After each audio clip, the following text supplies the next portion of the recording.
Hello दोस्तों, स्वागत है स्टडी पॉइंट एट। जैसा कि आपको पता है, इससे पहले 2 वीडियो हम अपलोड कर चुके हैं। ये है तीसरा वीडियो सामान्य विज्ञान का। आपको क्वेश्चनों से के लेवल से पता चल ही रहा होगा कि इस लेवल के हमने क्वेश्चन इसमें कवर कर रहे हैं। इसमें क्या है, पूरे साइंस को 1 लाइन फैक्टर में हम कंप्लीट करने की कोशिश की जा रही है दोस्तों। इसमें ऐसे क्वेश्चनों को इंक्लूड किया गया है जो लगातार एग्जाम में पूछे जा रहे हो, पूछे जाने का अति संभावना। इन वीडियो को अगर आपने 2 से 4 बार देख लिया ना दोस्तों, तो बाहर से पढ़ने की बिल्कुल आवश्यकता नहीं होगी।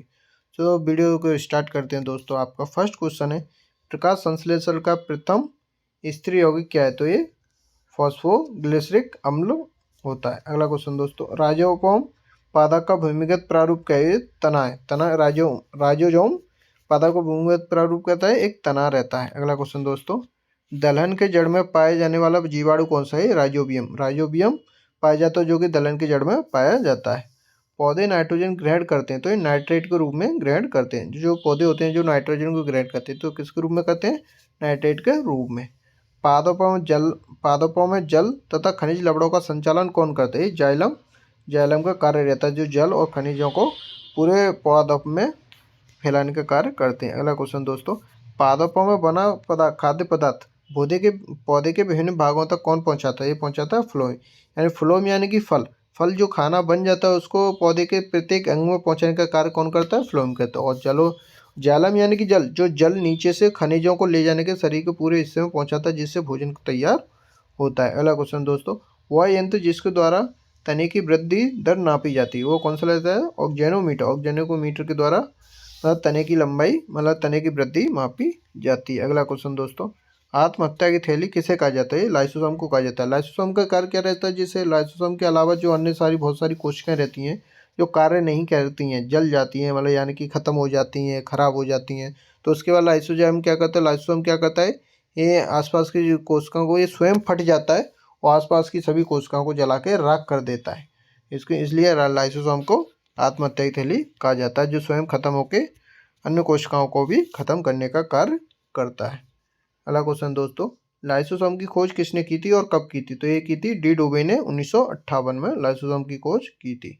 अगला क्वेश्चन दोस्तों, प्रोटीन की फैक्ट्री किसे कहा जाता है? तो ये कहा जाता है राइबोसोम को। राइबोसोम को प्रोटीन की फैक्ट्री कहा जाता है। प्रोटीन का संश्लेषण होता है राइबोसोम द्वारा। राइबोसोम के द्वारा प्रोटीन का संश्लेषण होता है। अगला क्वेश्चन दोस्तों, डीएनए की खोज किसने की थी? ये की थी वाटसन और क्रिक के द्वारा डीएनए की खोज की गई थी। अगला क्वेश्चन है दोस्तों, डीएनए संश्लेषण का प्रतिपादन किसने किया था? ये किया था कॉर्नवर्ग ने। कॉर्नवर्ग के द्वारा डीएनए संश्लेषण का प्रतिपादन किया गया था। डीएनए और आरएनए क्या है? तो यह न्यूक्लिक अम्ल है। डीएनए और आरएनए क्या है? न्यूक्लिक अम्ल है। अगला क्वेश्चन दोस्तों, डीएनए के क्रियात्मक खंड को क्या कहा जाता है? कहा जाता है जीन। डीएनए जो क्रियात्मक खंड रहता है उसको क्या कहा जाता है? तो जीन कहा जाता है, जीन।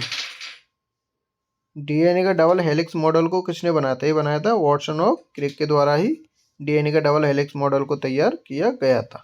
डीएनए की इकाइयाँ क्या है? तो ये न्यूक्लियोटाइड्स डीएनए की इकाई है। अगला क्वेश्चन दोस्तों, सर्वप्रथम प्रयोगशाला में जीन का संश्लेषण किसने किया था? ये किया था हरगोविंद खुराना। हरगोविंद खुराना के द्वारा डीएनए का मतलब जीन का संश्लेषण किया गया था। स्त्री और पुरुष में जीन संगठन होते हैं एक्स, एक्स वाई और डबल एक्स। एक्स वाई रहते हैं पुरुष में और एक्स एक्स रहते हैं मादा में। अगला क्वेश्चन दोस्तों, एक लड़का पिता से क्रोमोसोम प्राप्त करता है तो क्या कहता है? 22+XY। पिता से कौन सा कहता है? 22+Y। अगला क्वेश्चन दोस्तों, बच्चे का लिंग कौन निर्धारण करता है? ये कहता है पिता के गुणसूत्र एक्स वाई, क्योंकि पिता में एक्स वाई रहते हैं और मादा में रहते हैं एक्स। तो जब ये दोनों में क्रॉस किया जाता है तो पिता ही निर्धारित करेगा। अगर पिता के वाई से अगर जीन से वो मिलता है तो पुत्र पैदा होता है। अगला क्वेश्चन दोस्तों, पैतृकता का सिद्धांत करने में सहायक कौन होता है? तो ये डीएनए और फिंगरप्रिंट रहता है। मधुमेह रोग होता है तो ये होता है इंसुलिन की कमी से। इंसुलिन की कमी के कारण डायबिटीज हो जाती है, क्योंकि इंसुलिन का कार्य रहता है जो शर्करा को बढ़ने नहीं देता है। एक बार इंसुलिन जब कम निकलता है तो शर्करा बढ़ जाती है जिससे मधुमेह रोग हो जाता है। इंसुलिन की खोज किसने की थी? ये की थी बेटिंग और वेस्ट के द्वारा इंसुलिन की खोज की गई थी। अगला क्वेश्चन दोस्तों, इंसुलिन शरीर में बनता है तो कहाँ बनता है? अग्नाशय में। अग्नाशय में इंसुलिन बनने का कार्य करता है। अगला क्वेश्चन है दोस्तों, ब्रोंकाइटिस एक रोग है तो किससे संबंधित है? श्वास नली से संबंधित है। ब्रोंकाइटिस एक रोग है क्योंकि श्वास नली से संबंधित है। अगला क्वेश्चन दोस्तों, पेप्सिन क्या है? तो पेप्सिन का उदाहरण एंजाइम। पेप्सिन क्या है? पेप्सिन का एक उदाहरण तो एंजाइम। अगला क्वेश्चन दोस्तों, दूध में कौन सी विटामिन नहीं पाई जाती? दूध में नहीं पाई जाती तो कौन सी? सी विटामिन ऐसी रहती है जो कि खट्टे पदार्थों में पाई जाती है। अगर दूध में ये पाई जाने लगी तो दूध फट जाएगा। अगला क्वेश्चन दोस्तों, टॉक्सिन क्या है? टॉक्सिन क्या है? टॉक्सिन एक जहरीला पदार्थ है। अगला क्वेश्चन दोस्तों, प्लाज्मोडियम परजीवी के कारण कौन सा रोग होता है? तो मलेरिया रोग होता है प्लाज्मोडियम परजीवी के द्वारा। अगला क्वेश्चन दोस्तों, मलेरिया रोग का वाहक कौन है? तो ये मादा एनाफिलीज मच्छर रहता है जिसके कारण मलेरिया रोग होता है। मलेरिया रोग में प्राथमिक प्रभावित अंग कौन सा है? तो ये पीलिया तिल्ली। जब मलेरिया रोग हो जाता है तो जिससे कौन सा अंग प्रभावित होता है? तिल्ली यानी कि पीलिया स्प्लीन प्रभावित होता है। मानव मूत्र में उत्सर्जित होता है तो विटामिन सी किसमें उत्सर्जित होता है? मानव के मूत्र में। अगला क्वेश्चन दोस्तों, मूत्र का पीएच में कितना होता है? तो 6 होता है। कितना होता है? 6। अगला क्वेश्चन दोस्तों, मूत्र का पीला रंग किसके कारण होता है? यूरोक्रोम के कारण मूत्र का पीला रंग होता है। मेढक के हृदय में कितने भाग होते हैं? तो ये होते हैं 3। मेढक के कितने होते हैं? 3। मनुष्य के कितने होते हैं? 4। मनुष्य के हृदय में कितने प्रकोष्ठ होते हैं? तो 4 होते हैं। अगला क्वेश्चन दोस्तों, रक्त के प्रवाह को रोकने के लिए किसका उपयोग किया जाता है? तो ये किया जाता है फेरिक क्लोराइड। फेरिक क्लोराइड का उपयोग किया जिससे रक्त का प्रवाह रुक जाता है। अगला क्वेश्चन दोस्तों, शरीर में प्रचुर मात्रा में पाए जाने वाला तत्व कौन सा है? तो ये ऑक्सीजन। ऑक्सीजन शरीर में प्रचुर मात्रा में पाया जाता है। अगला क्वेश्चन दोस्तों, मनुष्य के शरीर में सर्वाधिक कितना % जल पाया जाता है? तो ये पाया जाता है 65 से 80% जल पाया जाता है। अगला क्वेश्चन है दोस्तों, मानव शरीर का सामान्य ताप कितना होता है? 98.6 फ़ारेनहाइट या 37 डिग्री सेंटीग्रेड या केल्विन में मापा जाए तो 310 केल्विन होता है मानव शरीर का सामान्य ताप। अगला क्वेश्चन है दोस्तों,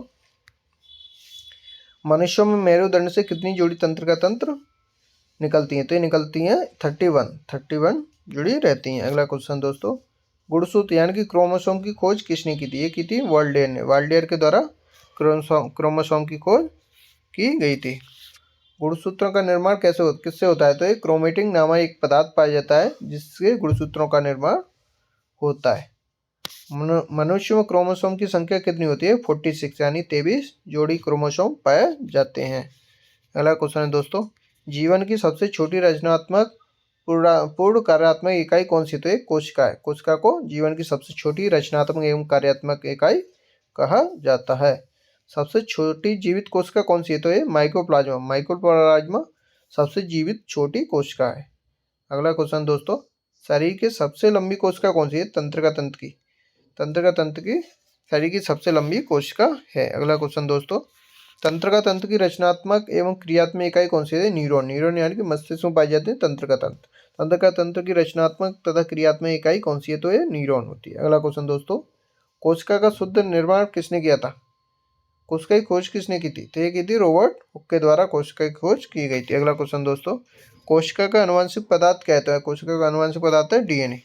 डीएनए कोशिका का आनुवंशिक पदार्थ है। अगला क्वेश्चन है दोस्तों, कोशिका का अध्ययन क्या कहलाता है? ये कहलाता है साइटोलॉजी। क्या कहलाता है? साइटोलॉजी। कोशिका के भीतर श्वसन का केंद्र होता है तो ये तो माइटोकॉन्ड्रिया। माइटोकॉन्ड्रिया के द्वारा कोशिका के अंदर श्वसन की क्रिया की जाती है। अगला क्वेश्चन दोस्तों, समसूत्री विभाजन होता है तो ये होता है काय कोशिकाओं। किसमें होता है? काय कोशिकाओं में समसूत्री विभाजन देखने को मिलता है। अगला क्वेश्चन दोस्तों, अर्धसूत्री विभाजन होता है तो ये लिंगी जनन करने वाली कोशिकाओं में होता है अर्धसूत्री विभाजन। तो अर्धसूत्री किसमें होता है? जो लिंगी जनन करने वाले कोशिकाएं होती हैं उसमें अर्धसूत्री विभाजन देखने को मिलता है। अगला क्वेश्चन है दोस्तों, स्तंभकंद, धनकंद, शल्ककंद, प्रकंद का उदाहरण क्या है? तो स्तंभकंद कौन सा है? आलू। अगला क्वेश्चन, और धनकंद कौन सा है? तो ये प्याज। और शल्ककंद कौन सा है? अदरक और हल्दी। अगला क्वेश्चन दोस्तों, अमरूद, अंगूर, शरीफा तथा टमाटर के खाने योग्य कौन से भाग हैं? तो ये फल वित्तीय है। दोस्तों वीडियो को यहीं एंड करते हैं, अगला वीडियो कल आएगा। तो दोस्तों ऐसे वीडियो को प्यार देते रहें, चैनल को सब्सक्राइब करें, वीडियो को लाइक करें और दोस्तों के साथ शेयर करें। अगर कोई डाउट आता है तो कमेंट में ज़रूर बताएं।